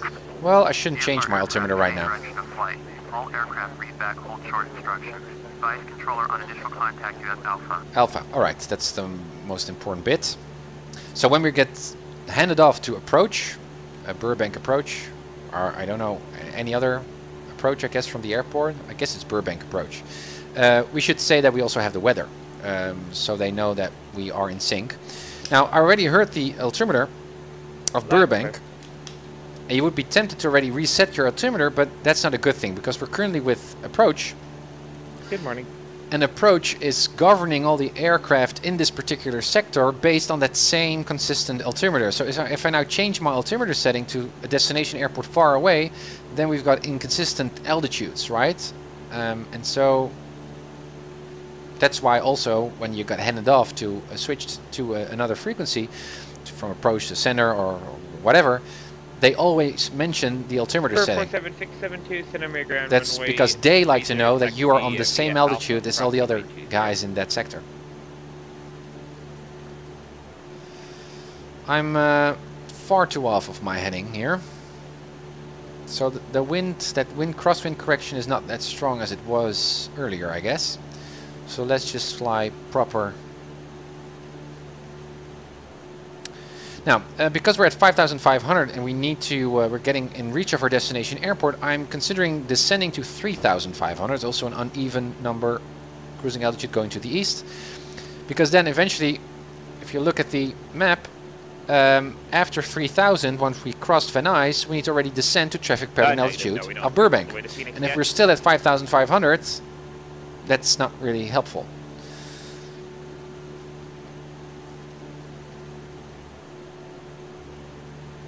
So let's just mention to SoCal that we're flying to 3,500, I guess, so that they know that we're changing our ways of doing things. So reduce throttle. There we go.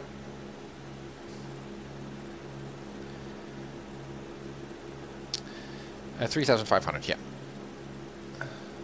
SoCal approach, Sky Pop Hotel Tango India Mike is descending from 5,500 to 3,500. Pop Hotel Tango India Mike, Roger. So they know, he knows what we're up to, and he can think along. It's all about collaboration.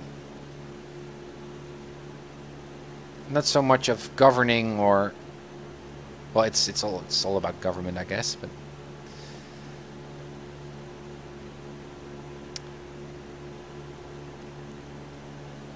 So, we're getting into the urban areas here of LA. So now we're descending. I like to pick up this needle. We're down to 13 Mike Papa leaving the pilot that's covered area radar services terminated 60 days. Looking for Van Nuys if we can spot that. And while we're descending, the air gets thicker. So chances are our AGT changes as well. So we need to enrich our mixture along just the inverse, what you would do when you're climbing. Thank you for following, Grizz. Thanks. November 790 Delta Lima, Limburg clearance, go ahead. I can see an airport in front of us. What is that airport? Is that Van Nuys? I guess so.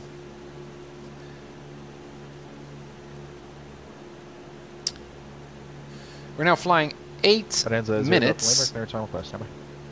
New controller.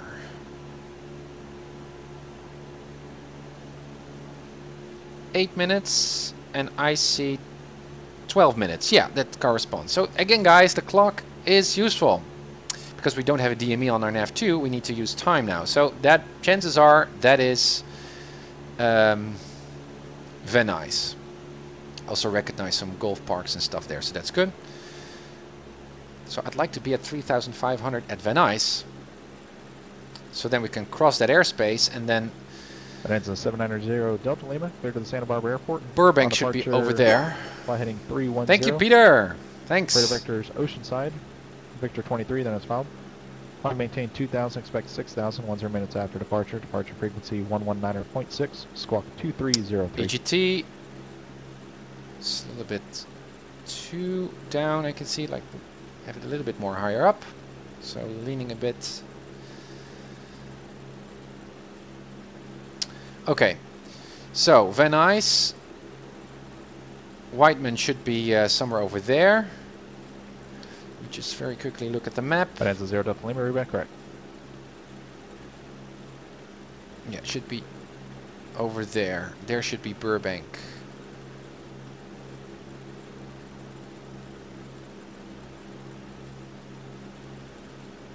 Papa Hotel, Tango India Mike, Burbank Airport, 10 to 11 o'clock, 8 miles. We're still looking for the airport. Thank you, Papa Hotel Tango Mike. Is it that airport? I mean, this is the stuff that really gets you going. 8 miles. I guess it is. Don't say I guess it is, Tim. 3,500 is coming up. Yeah, I can see it. It should be over there. Yeah. Circle approach. Sky Papa Telting Mike has Burbank in sight. Papa Telting Mike. Cessna Tango India Mike, contact Burbank Tower 118.7. Good day. Over to Tower 118.7. Good day. Okay, 118.7. 118.7. Switch. Oh, I descended through 3,500. Power. 0347 Charlie Delta, gentlemen, clearance on request. Okay, landing lights on. There we are. We are north, we're west of the airport at 3,500 with Alpha inbound for a full stop. Okay.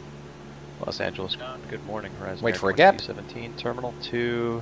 And the microphone. With Oscar, ready for taxi IFR.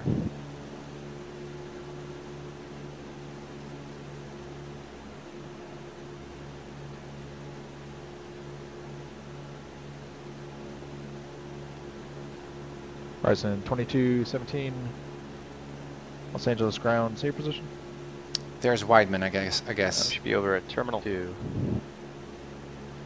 Horizon 2217, runway 24 left, taxi via Echo Victor.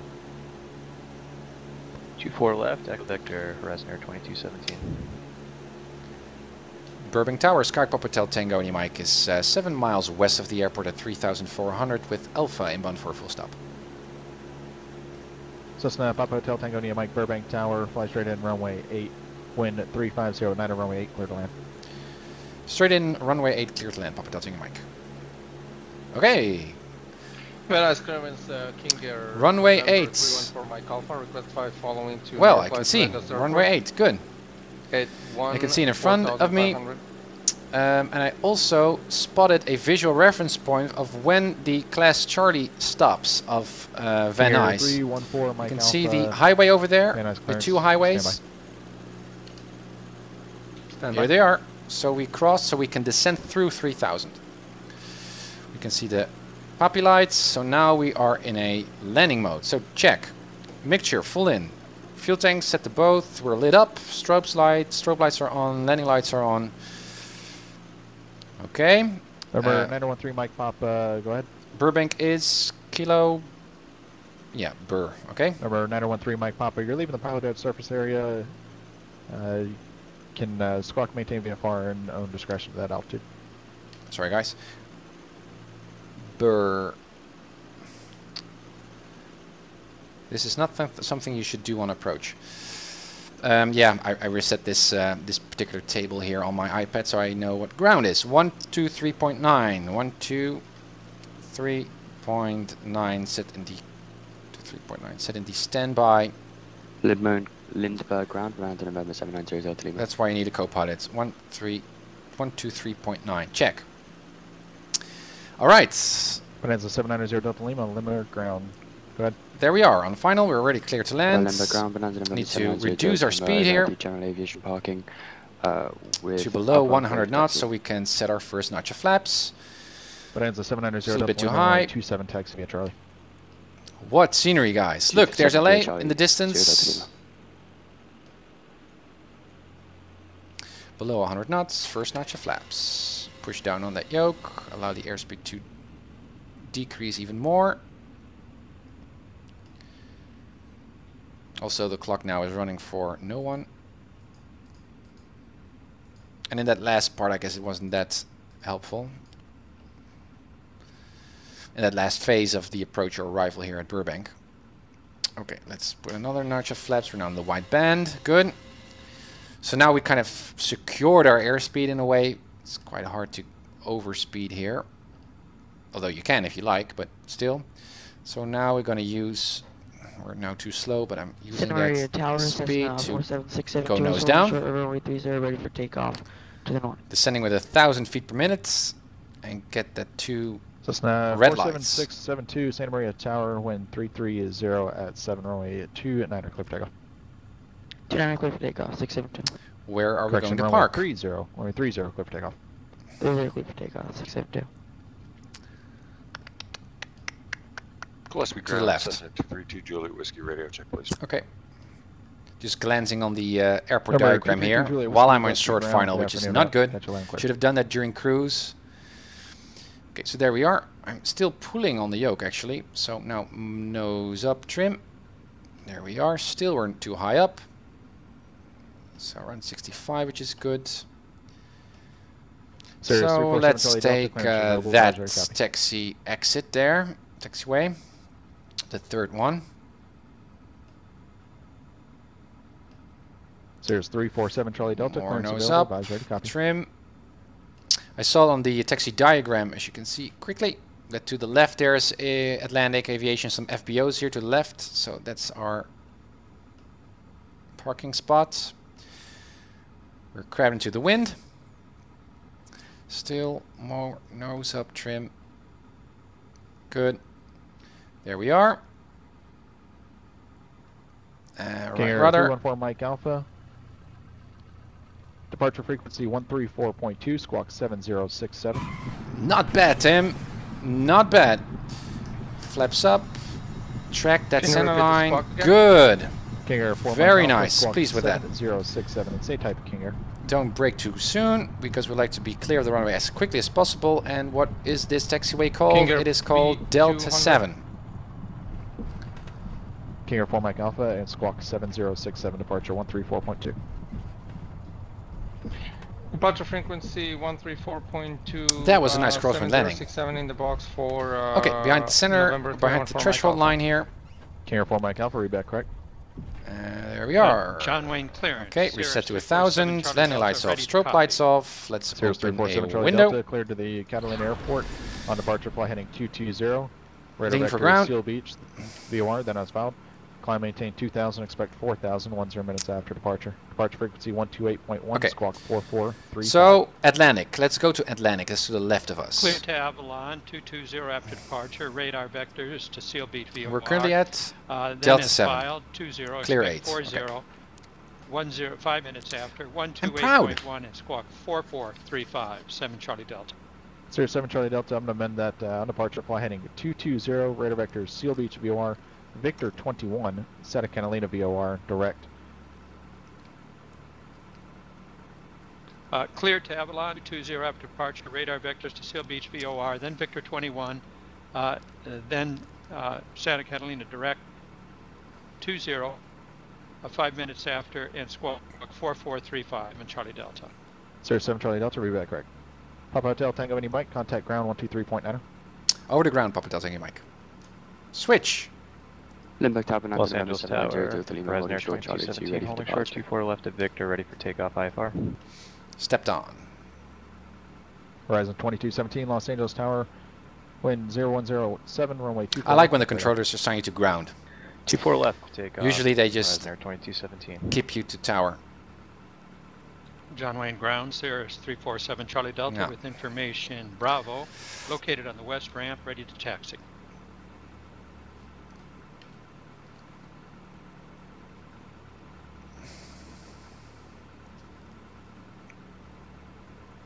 November 347. Thank you, Charlie November Delta, 39. Ground, runway 20 right at Kilo, taxi via Bravo. 20 right at Kilo via Bravo, Kilo, 7 Charlie Delta. Burbank ground, Sky Papa Delta Tango Mike is clear 8 at Delta 7, ready to taxi to Atlantic.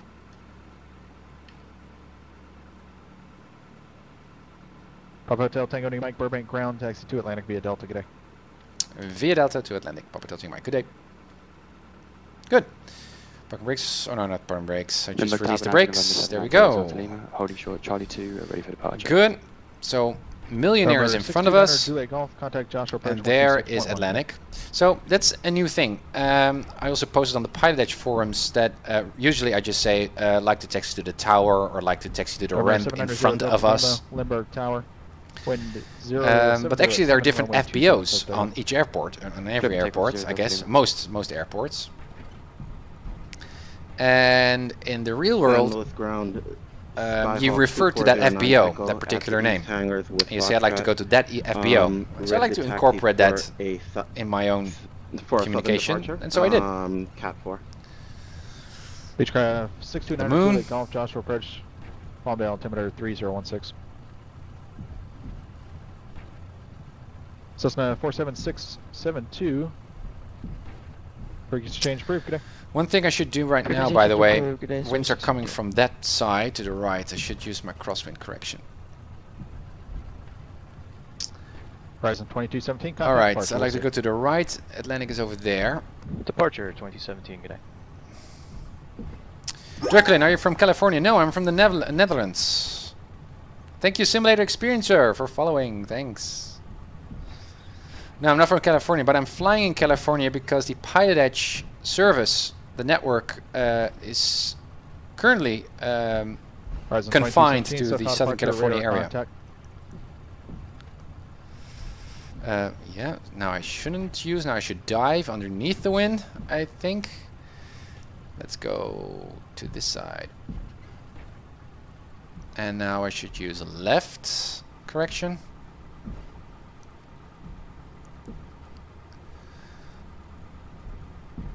Man, that was a nice crosswind landing. Although the only thing about my arrival was that I should have prepared some frequencies in advance during cruise. Also my parking spot here at Burbank, which I did at during short final, which is not good. Okay. Charlie Delta, John Wayne Tower. There we are. Wind 0203, runway, correction, wind calm. Boom. Runway 20 at a kilo, clip takeoff. Good. So I switch just a frequency, just a notch. Boom. 7 Charlie Delta. So we're not getting interrupted here. Good. And I will turn off the avionics first. Cut off of the mixture. There goes the prop. So that all the fuel in the cylinders is... whoa. My Saitek panel is out of sync with my virtual magneto. So there it is. And batteries off. Virtual headphones off. Control wheel lock. Switch to one side to prevent cross-feeding. We can reset the trim. We can turn off the transponder there. And that is it. We can open the door. Welcome at Burbank from one Class Charlie airport to the next. Apparently this was a cat rating, which kind of is. It's a nice bodied flight. So I could have actually now completed my cat rating, which is a little bit silly if I just studied the cat ratings. I think I even mentioned it in one of the previous episodes. But anyway, I succeeded, which is good. We're currently at Burbank. Awesome. Again, I could have used my cruising time to prepare for my arrival a bit better, although it went pretty well. My ground frequency and the particular parking spot that I like to park at. Well, it wasn't really a big problem here, but still. Overall, a very, very good flight. I guess perhaps one of the best flights I actually did. I was really on top of things in terms of my departure, in terms of speed, in terms of engine management, in terms of flight planning, emergencies. I was considering my rejected takeoffs. There was crosswinds. The terrain stuff. That's one thing I missed out on. So during my pre-flight, this route, I thought, well, the terrain is over there, right? 5,000 feet. It's to the left of me. We're flying 5,500, so that might be fine. But during our flight, well, I guess we did pretty well. But there were some times, like over here. Well, this one I knew that the terrain was very, very close, and even was. I was below the terrain, or below the mountaintops. For example, at this particular point, and there. And And if I look at the terrain here, it's still 5,000, so I should be able to just overfly, but it looked like the mountaintops were reaching out far above me. So that's a bit weird. You can see some terrain also here, but it's very low, or much lower than our cruising altitude. So need to study this a bit better. But all else, considering, it went pretty well. I'm very proud, actually. So I hope you enjoyed it as well, guys. A nice flight, a lot that I demonstrated, I guess. All the stuff is really getting synthesized, integrated. It's nice to see my skill set developing here.